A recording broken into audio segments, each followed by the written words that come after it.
Class 10 আমি আবার trigonometry চ্যাপ্টারটা নিয়ে এসে, ওটা বিশাল বড়ই চ্যাপ্টার। 23.1 করেছি, এবার 23.2-তে যাব। এবার এতক্ষণ আমরা 23.1-এ দেখেছি যে একটা সূক্ষ্মকোণের হচ্ছে সাইন, কস, ট্যান, কট, কোসেক, সেক, এইগুলো কোণগুলোর মান। এবার একটা নির্দিষ্ট এই যে সূক্ষ্মকোণটা হয় 30 ডিগ্রি একটা সূক্ষ্মকোণ বা 45 ডিগ্রি, সেটা সূক্ষ্মকোণ কাকে বলে? 90 ডিগ্রি থেকে যে ছোট কোণগুলো তাদেরকেই সূক্ষ্মকোণ বলে। সমকোণী ত্রিভুজে একটা কোণ যদি আমার সমকোণ হয়ে যায়, তাহলে বাকি কোণগুলো হচ্ছে কি? সবই দুটো কোণ হচ্ছে সূক্ষ্মকোণ। তাহলে এ বি সি যদি বি কোণটা 90 ডিগ্রি হয়ে থাকে, তাহলে এ সি কোণ হচ্ছে সূক্ষ্মকোণ। যদি এটা সমকোণী সমদ্বিবাহু ত্রিভুজ হয়, তাহলে হচ্ছে কি এ বি আর বিসি হচ্ছে কি সমান। ধরলাম এ বাহু হচ্ছে এ একক, এটাও এ একক, তাহলে এসিটা কি হচ্ছে লম্ব স্কয়ার প্লাস ভূমি স্কয়ার করে এসি স্কয়ারটা হচ্ছে কত?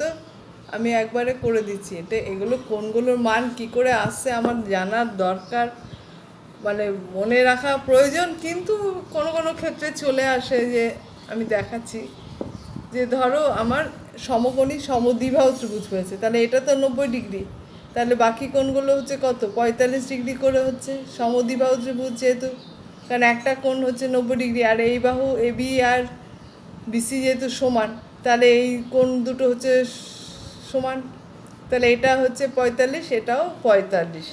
তাহলে এই ক্ষেত্রে আমি যদি এই কোণের সাপেক্ষে করি কোণ সে, তাহলে সাইন 45 ডিগ্রি, তাহলে সাইন 45 মানে হচ্ছে কি লম্ব বাই অতিভুজ, তাই তো? লম্ব বাই অতিভুজ। লম্ব হচ্ছে কত ধরেছি? এ, আর অতিভুজ হচ্ছে কত? √2a, তাহলে এ কেটে গেল, তাহলে 1/√2। দেখো সাইন 45-এর মান পেয়ে গেলাম। এখান থেকে আমি পেয়ে যাবো হচ্ছে কি কোসেক 45। কোসেক 45 ডিগ্রি কত হচ্ছে? √2। ঠিক এইখান থেকে আমি পেয়ে যাব কস 45। কস 45 কত হবে? ভূমি বাই অতিভুজ। ভূমি বাই অতিভুজ সেটা হচ্ছে কত? ভূমি হচ্ছে কত? এ, এ বাই অতিভুজ হচ্ছে √2a, তাহলে এ কেটে গেল, সেটা হচ্ছে কত? কস 45 হয়ে যাচ্ছে আবার 1/√2 হয়ে গেছে। এবার কস 45 1/√2, তাহলে সেক 45 কত হবে? উল্টোটাই, √2। তাহলে কোসেক 45ও √2, সেক 45ও হচ্ছে √2। এবার ট্যান 45 যদি করি, তাহলে কি হয়ে যাচ্ছে? লম্ব বাই ভূমি, তাহলে কস 45 হয়ে যাচ্ছে আবার 1/√2 হয়ে গেছে। এবার কস 45 1/√2, তাহলে সেক 45 কত হবে? উল্টোটাই, √2। তাহলে কোসেক 45ও √2, সেক 45ও হচ্ছে √2। এবার ট্যান 45 যদি করি, তাহলে কি হয়ে যাচ্ছে? লম্ব বাই ভূমি, তাহলে লম্ব বাই ভূমি করলে হচ্ছে কত? লম্ব হচ্ছে এ আর ভূমি হচ্ছে এ, তার মানে কেটে গেলে কত হচ্ছে? 1। তাহলে ট্যান 45 1, তাহলে কট 45ও কত হবে? 1। তাহলে এই যে আমরা সূক্ষ্মকোণের এতক্ষণ এর আগে করেছি সাইন থিটা কস থিটা, তাহলে এবার এখান থেকে পাচ্ছি কি সাইন 45, কস 45, সেক 45, ট্যান 45, কট 45। ঠিক এই একই রকমভাবে আমি সাইন 30ও পাই, কস 30ও পাবো, ট্যান 30ও পাবো। উল্টিয়ে দিলে আবার সেকের পাবো এখানে, আর এটা কোসেক 30 পাবো। তাহলে সেটা দেখো এইখানে তোমাদের এই চ্যাপ্টারে করা আছে অঙ্কটা। তা আমি এখান থেকেই বুঝিয়ে দিচ্ছি, আর আমি খাতায় করছি না, কারণ এই কোণের মানগুলো তোমাদের আবার মনে রাখার করবে। ধরলাম একটা এবিসি একটা সমবাহু ত্রিভুজ, তাহলে প্রত্যেকটা কোণ হচ্ছে কত? 60 ডিগ্রি 60 ডিগ্রি। এবার বিসি বাহুকে দেখো ডি বিন্দুতে ছেদ করছে, যদি এডি লম্ব আঁকি, তাহলে লম্ব হলে এই কোণটা 90 ডিগ্রি হয়েছে, এই কোণটা 60 ডিগ্রি, তাহলে এই কোণটা কত হচ্ছে 30 ডিগ্রি। এবার এই 30 ডিগ্রি কোণের সাপেক্ষে আমি একবার সূক্ষ্মকোণ হলো, এবার সাইন লম্ববায়ু অতিভুজ করব, কস 30 করব, ভূমিবায়ু অতিভুজ পাবো। তাহলে এইভাবে আমি সাইন 30ও পাবো। আবার যখন সূক্ষ্মকোণ 60 এটা করব, তাহলে সাইন 60 এখানে হচ্ছে কি এডি হচ্ছে লম্ব, এবি হচ্ছে অতিভুজ, এইভাবে আমার কোণগুলোর মান পাই। তোমাদের এখানে বইয়ে দেখো একটা চার্ট করাই আছে। তাহলে আমাদের এই রকম করে আমাদের চার্টে মানগুলো মনে রাখতে হবে যে সাইন 0 ডিগ্রি, সাইন 0 ডিগ্রির হচ্ছে কত 0। এবার সাইন যখন 30 ডিগ্রি হচ্ছে, সাইন 30 ডিগ্রি আসছে তখন হচ্ছে কত, সাইন 30 ডিগ্রি হচ্ছে তখন হচ্ছে আমার হাফ, সাইন 30 হচ্ছে হাফ। সাইন 45 এখানে বের করেছি দেখো আমার 1/√2।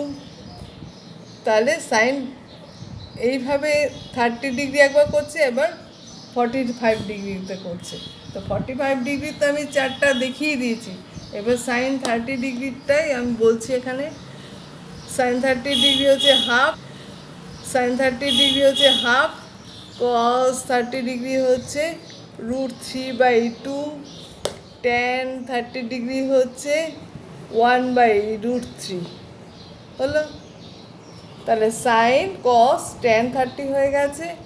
এরপরে দরকার হচ্ছে আবার সাইন 60, সাইন 60 হচ্ছে কত √3/2, কস 60 হচ্ছে হাফ, আর ট্যান 60 হচ্ছে কত 1 হচ্ছে, এখানে হচ্ছে দেখো এখানে ট্যান হচ্ছে 60 হচ্ছে √3, সাইন 60 হচ্ছে √3/2, সাইন কস 60 হচ্ছে হাফ, আর ট্যান 60 হচ্ছে √3।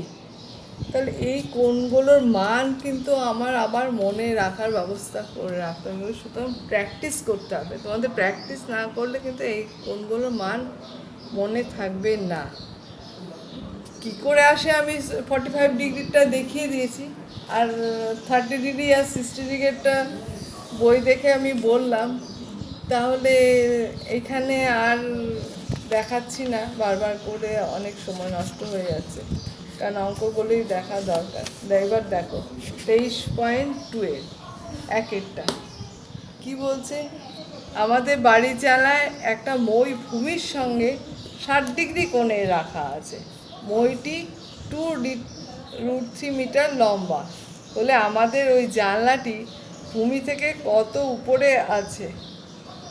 তাহলে আমার কি হচ্ছে এখানেও সেই সমকোণী ত্রিভুজই আঁকতে হচ্ছে।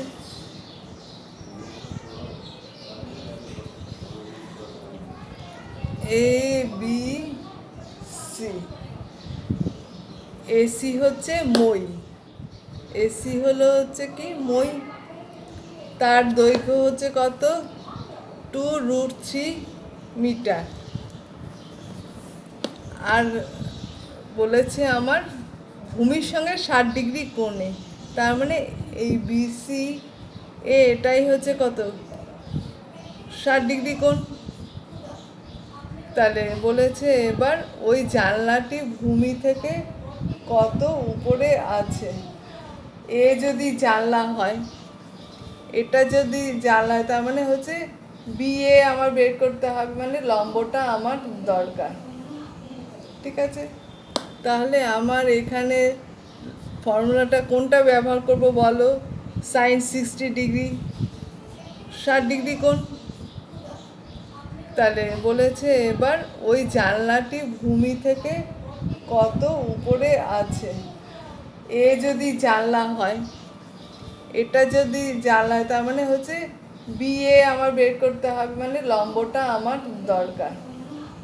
ঠিক আছে, তাহলে আমার এখানে ফর্মুলাটা কোনটা ব্যবহার করব বলো? সাইন 60 ডিগ্রি, কারণ সাইন 60 ডিগ্রি হচ্ছে কি লম্ব বাই অতিভুজ দরকার, লম্ব বাই, কারণ এ তো জানলা বলছি, তাহলে লম্ব বাই অতি ভূমি থেকে কত উপরে জানলাটা রয়েছে, তাহলে লম্বটা দরকার। আমার অতিভুজ হচ্ছে মই, সেটা আমার দেওয়া আছে, ধরি লম্ব ধরলাম, জানি না ওটা লম্বই রাখলাম, আর অতিভুজ হচ্ছে 2√3। এবার দেখো যে সাইন 60 ডিগ্রি কত, সাইন 60 ডিগ্রি মনে রাখতে হবে √3/2, তাহলে অতএব √3/2 ইকুয়াল টু হচ্ছে লম্ব বাই 2√3। তাহলে এবার কোনাকুনি গুণ করলে কী হচ্ছে, লম্ব ইকুয়াল টু, অতএব লম্ব ইকুয়াল টু হচ্ছে √3 গুণ করলে কত হচ্ছে 3, আর 2, আর নিচে হচ্ছে 2 কেটে গেল, তাহলে কত হচ্ছে 3। তাহলে জানলাটি ভূমি থেকে, জানলাটা কি হচ্ছে ভূমি থেকে 3 মিটার উঁচুতে অবস্থিত, লিখবে এবার উঁচুতে অবস্থিত। তাহলে এই চ্যাপ্টারে হচ্ছে আমার হচ্ছে সব সূক্ষ্মকোণগুলো হচ্ছে 30, 45, 60 হচ্ছে কোণের মানগুলো এইখানে তোমাদের চার্ট করাই আছে, এই চার্ট দেখে মনে রাখার চেষ্টা করো। আর কী করে হলো সেটা তো দেখানো, ওটা মাঝে মাঝে আসে যে জ্যামিতিক উপায় কিভাবে সাইন 45, কস 45 বা সাইন 30, সাইন 60 মান পাওয়া যায়। ঠিক আছে, আজ এখানেই রাখলাম। হতো।